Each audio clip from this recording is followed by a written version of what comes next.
Décidément, je ne trouve pas. J'espère que tu vas Tu as trouver. vu la vidéo Gisela? Oui. Salut les filles, mais qu'est-ce que vous faites? C'est un peu bizarre.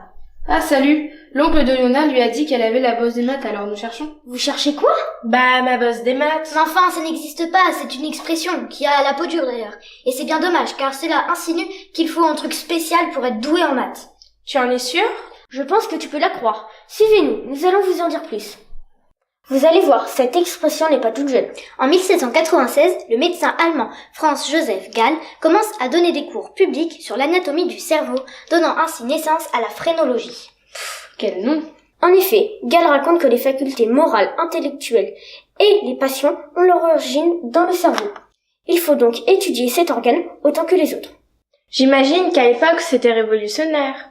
C'est certain, la principale originalité de la phrénologie était de dire qu'il existe une structure anatomique dans le cerveau qui correspond aux facultés. Mais attention, la taille de chaque partie correspond à l'importance de la faculté. Par exemple, sur cette illustration, l'instinct de survie est plus important que l'amour. De plus, la forme extérieure du cerveau reproduirait la structure interne.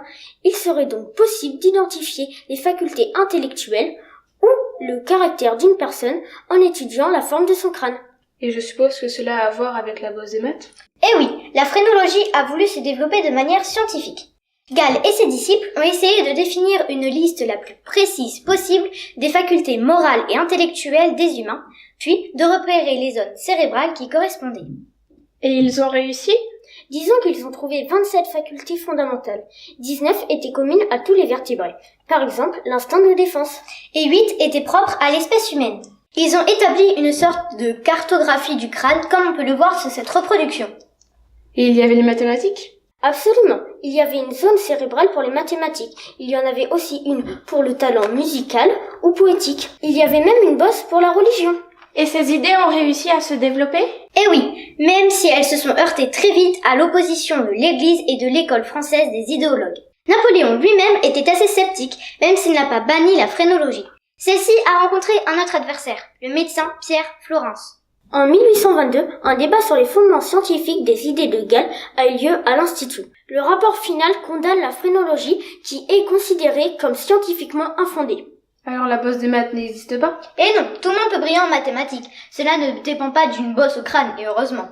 Tout cela a été inutile alors? Pas tout à fait. Des scientifiques ont continué à défendre la phrénologie après la mort de Gall en 1828. Cela a permis des grandes découvertes. Par exemple, après Aristote, une idée traînait. Le cerveau des femmes aurait été plus petit que celui des hommes. Et oui, on en était là.